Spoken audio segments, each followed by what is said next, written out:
Hi Tummy, this is Belinda by Pamela Allen.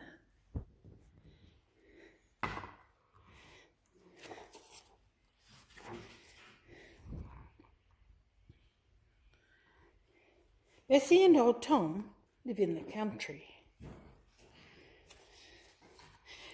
Early every morning, old Tom works in his garden. There's always plenty to do.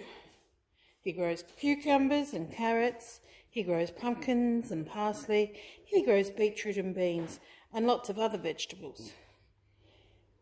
Early every morning, Bessie milks Belinda the cow. There's always plenty of milk.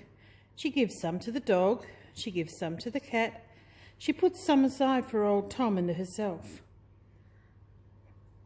With the cream she makes, the butter for the bread, and the skim milk she gives to the pigs. One day, Bessie packed her bag, put on her hat and coat, and went to stay with her daughter, who lived in the city. She left old Tom to milk Belinda the cow, make the butter, and feed the dog, the cat, and the pig.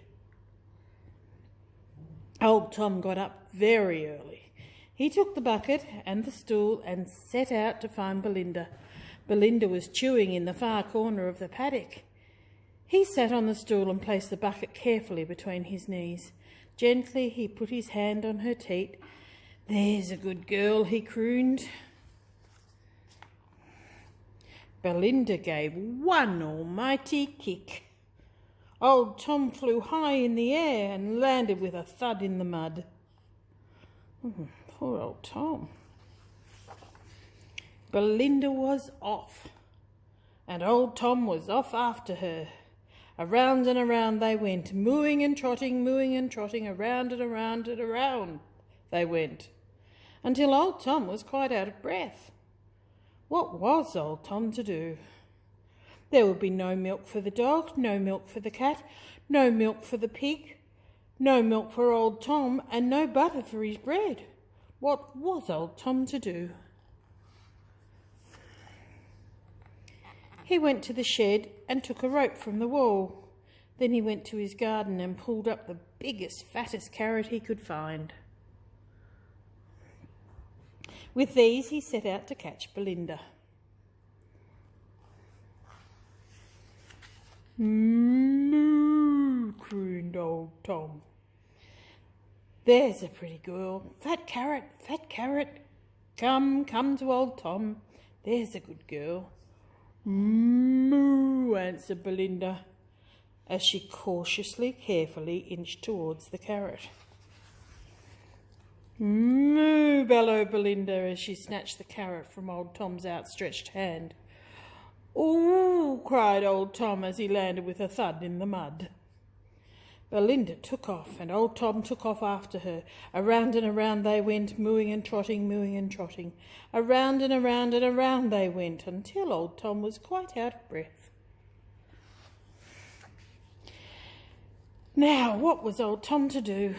If he couldn't catch Belinda, he couldn't milk Belinda, and if he couldn't milk Belinda, there would be no milk for the dog, no milk for the cat, no milk for the pig, no milk for old Tom, and no butter for his bread. What was old Tom to do? He thought and thought and thought and thought and thought. At last he stood up and strode into the house. He took Bessie's pink dress from the wardrobe and put it on. The dress was too big, so he took a pillow from the bed and pulled and pushed and stuffed and shoved until at last the pillow was with him inside the dress. Then he tied Bessie's apron firmly around his middle to hold everything in place. He put on Bessie's big straw hat and he pulled on Bessie's big rubber boots. In this disguise, he set out to milk Belinda. Belinda was chewing in the far corner of the paddock. She looked up, blinked, then went on chewing. Quietly, old Tom came closer and closer. He sat on the stool. He placed the bucket carefully between his knees. Gently he put his hand on her teat. This time old Tom didn't say a word. he squeezed. A warm spray made a ping in the empty bucket. He tried again. Squirt, squirt, squirt, squirt, squirt. The milk crept up and up until the bucket was full and no more milk would come out.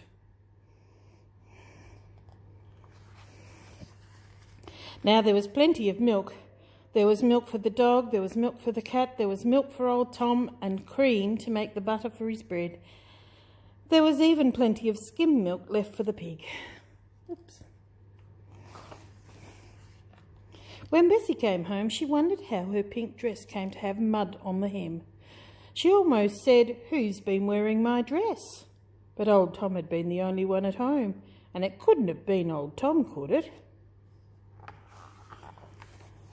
And that's the end.